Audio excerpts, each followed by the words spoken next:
So Mark Carney just killed a 75 billionaire in Turk and did our structure deal with the United States. The largest bilateral infrastructure agreement ever proposed between two nations, dead. And Donald Trump is scrambling to save it. New bridges, expanded tunnels, high-speed freight rail corridors, modernized ports of entry, energy grid upgrades, digital customs systems. The entire U.S. Canada border infrastructure rebuilt and expanded for the 21st century.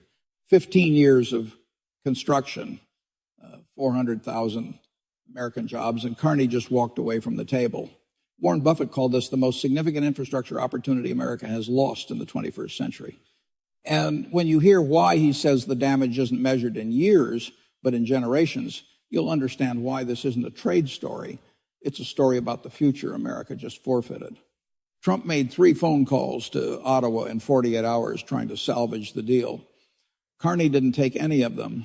The White House sent an emergency delegation. Carney's office declined the meeting.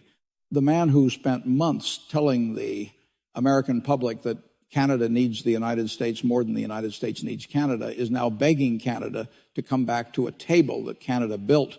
Subscribe now, because what you're about to hear about what this deal would have built, why Canada killed it, and what Buffett says America just lost will fundamentally change how you understand this trade war.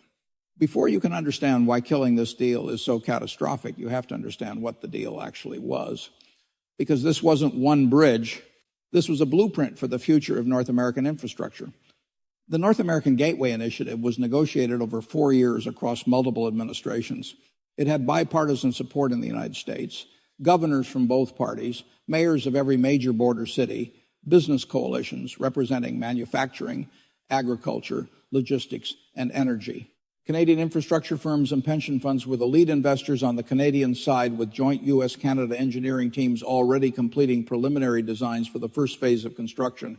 It was branded as the most ambitious bilateral infrastructure project since the Street Lawrence Seaway, which was completed in 1959 and transformed Great Lakes commerce for 6 decades. The Gateway Initiative was designed to do the same thing for the next 50 years. The last time the United States and Canada built something at this scale together, it reshaped the economic geography of an entire continent. This deal was meant to do it again. Here's what $75 billion would have built. 3 new cross-spur bridges, a second span at the Blue Water Bridge connecting Port Huron, Michigan to Sarnia, Ontario, one of the busiest commercial crossings on the continent, currently operating at capacity on a structure that opened in 19.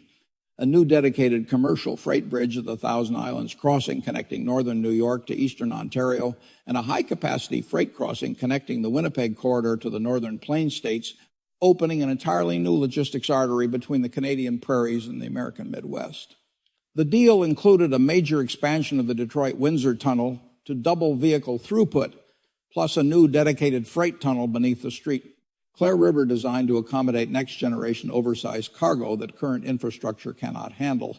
It included a 600-mile dedicated high-speed freight rail corridor running from Chicago through Detroit to Toronto, the first purpose-built high-speed freight line in North America, engineered to move goods at 120 miles per hour and reduce truck dependency on Interstate 94 and Interstate 69 by 35%.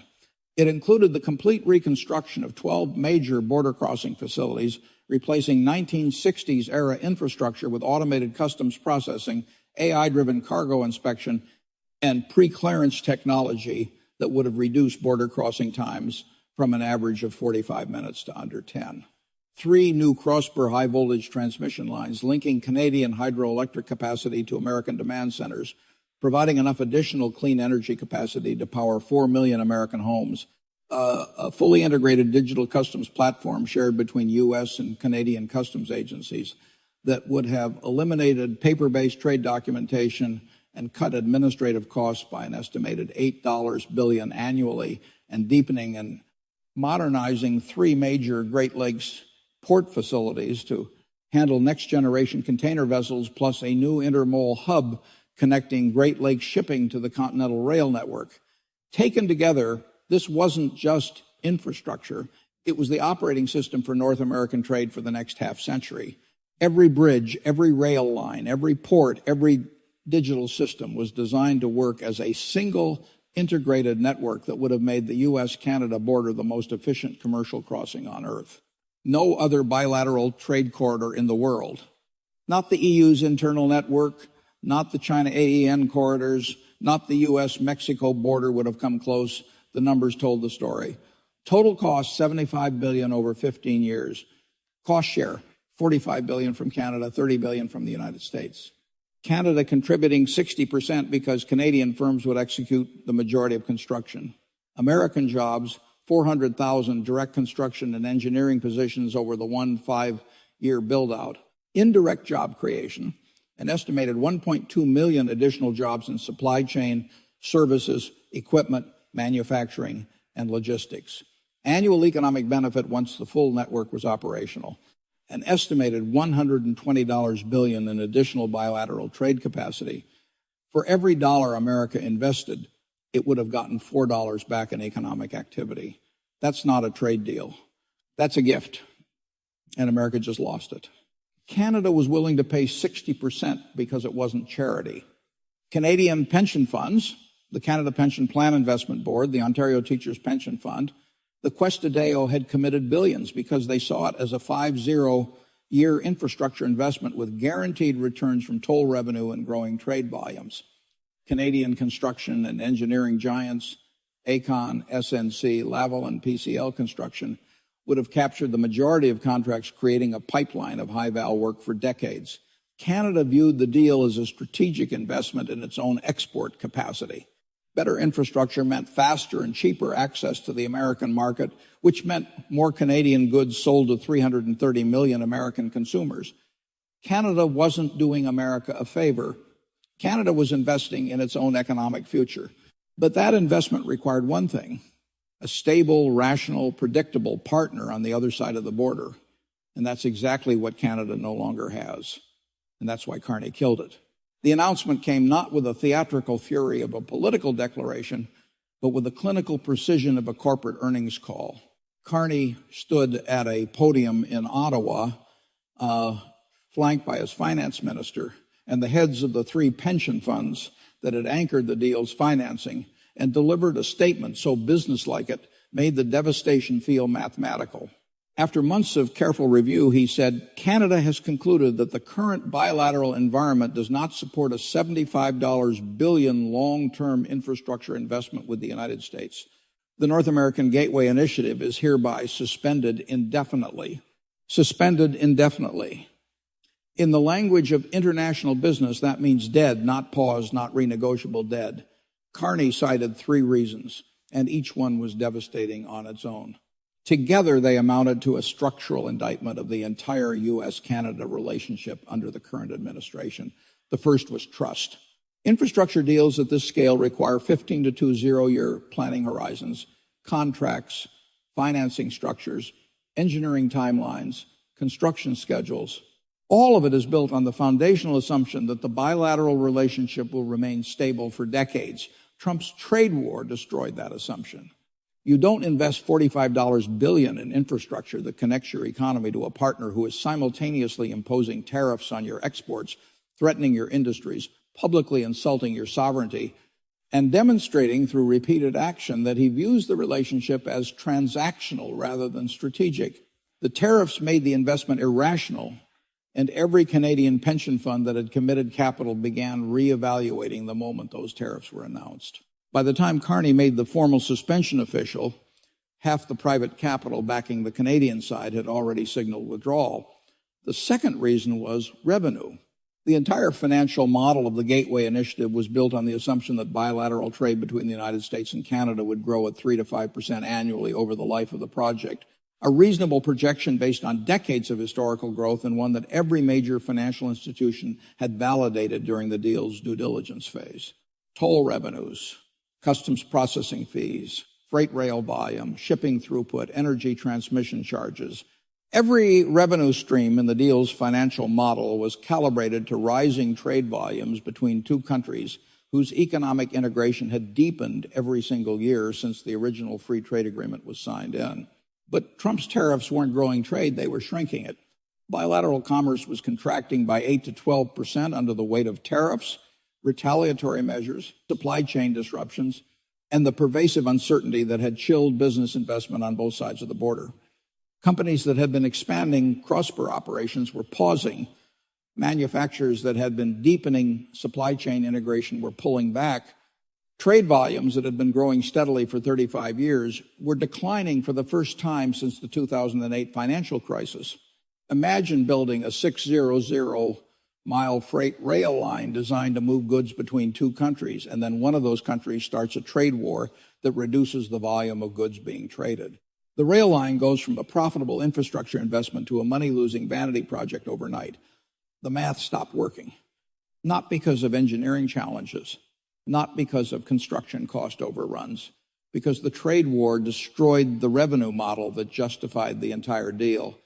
And Canadian pension fund managers who have illegal fiduciary duty to the tens of millions of retirees whose savings they manage could not continue committing capital to a project whose financial projections have been fundamentally invalidated by American trade policy. They didn't want to pull out they were legally obligated to. The third reason was the one that will haunt American policymakers for decades: the strategic pivot. Canada is redirecting the $4 billion it was going to invest in America, facing infrastructure toward trade corridors that don't include the United States at all. New Pacific Gateway infrastructure, expanded port capacity in Vancouver and Prince Rupert designed to serve the booming economies of China, Japan, South Korea, and India. New Atlantic Gateway facilities, upgraded deep-water port infrastructure in Halifax positioned to serve European markets. Arctic corridor development connecting Canadian resources to northern shipping routes that are opening as polar ice recedes, and Trans-Canada freight rail modernization that improves internal logistics and reduces Canada's dependence on U.S. transit corridors. The money isn't disappearing, it's going somewhere else, and that somewhere else is everywhere except America. Carney's full statement ended with a passage that diplomats in Washington are calling the most devastating thing any Allied leader has said about the United States in this entire trade war. Canada does not invest in instability. The North American Gateway Initiative required a 15-year partnership built on mutual trust, predictable trade policy, and shared commitment to economic integration. Those conditions no longer exist. When they are restored, if they are restored, Canada will consider re-engaging. Until then, our infrastructure investment will flow to partners who offer the stability and predictability that long-term investment requires. He didn't raise his voice. He didn't mention Trump by name. He simply stated in the calm language of international business that Canada no longer considers the United States a reliable investment partner for a country that has been America's closest economic ally for a century. That sentence is the most devastating thing anyone has said in this trade war, not because it was angry, because it was true. And then Warren Buffett explained what America just lost.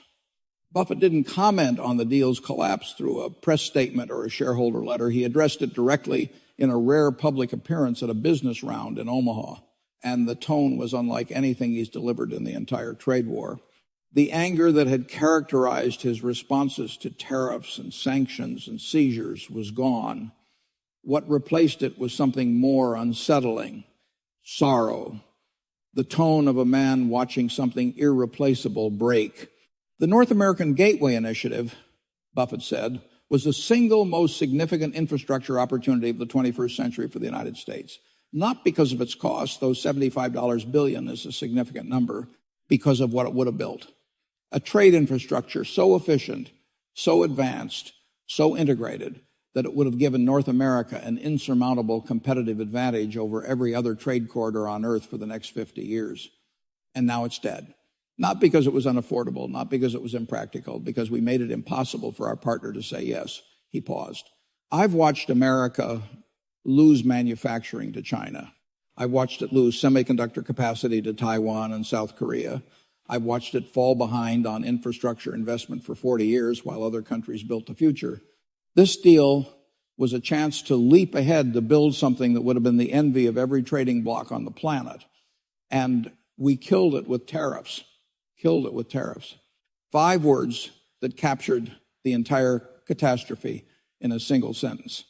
On the generational cost, Buffett was even more direct. Infrastructure is not like other investments. When you lose a trade deal, you can negotiate a new one.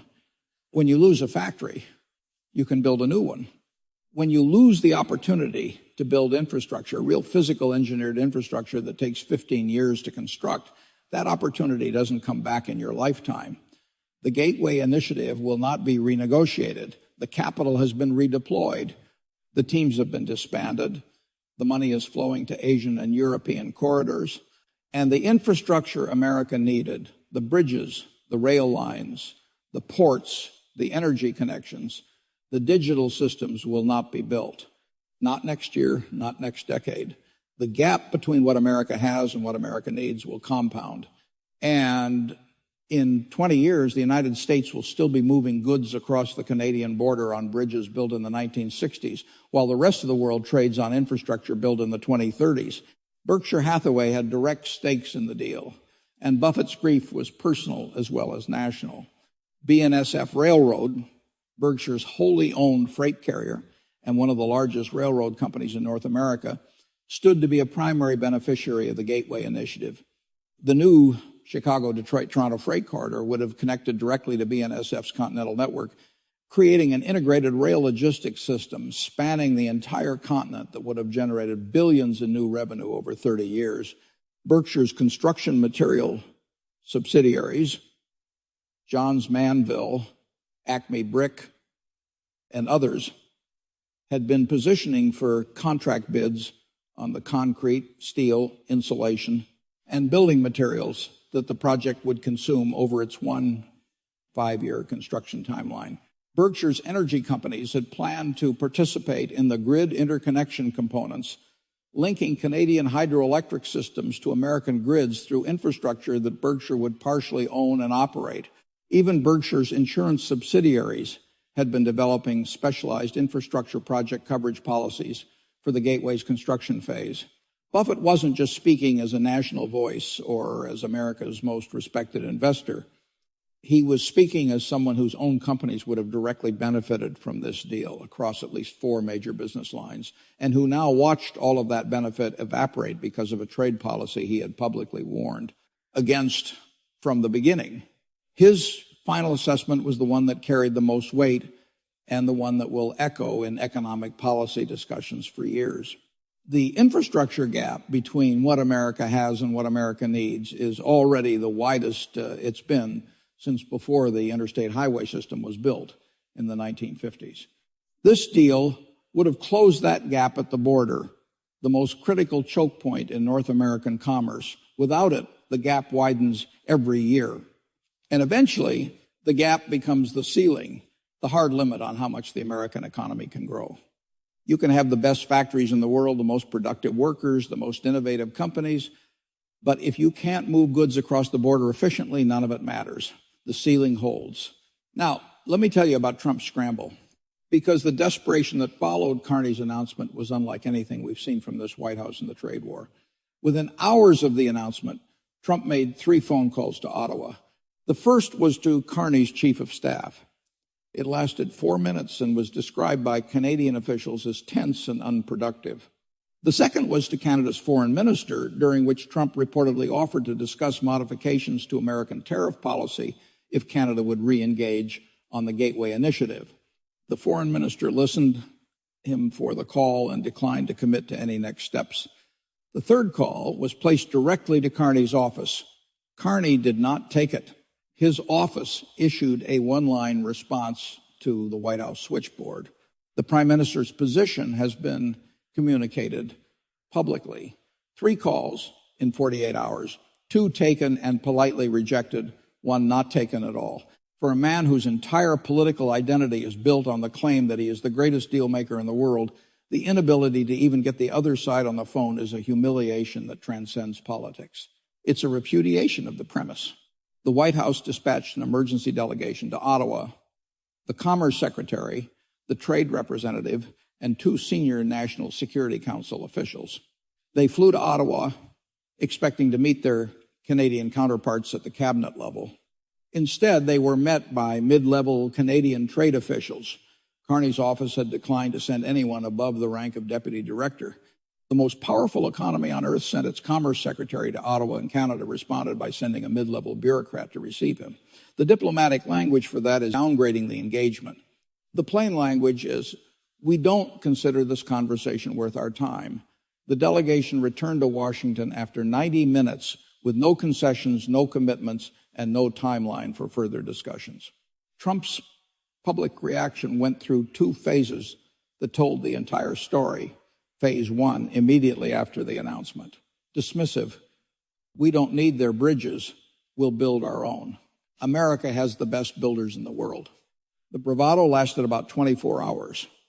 The time it took for his economic advisors to brief him on what, $75 billion in lost infrastructure, 400,000 lost jobs, and $120 billion in annual trade capacity actually meant for the American economy, and more specifically for his political position in the border states he needs to win elections. Phase two arrived the next morning. Dramatically different tone. We're open to discussions. This is a deal that benefits both sides. Canada should come to the table. The shift from we don't need their bridges to Canada should come to the table took exactly 24 hours. Cable news ran split-screen comparisons of the two statements. Social media erupted, and Carney's office responded to the rhetorical reversal with silence, which in diplomacy is louder than any statement. The governor's revolt made Trump's position even worse.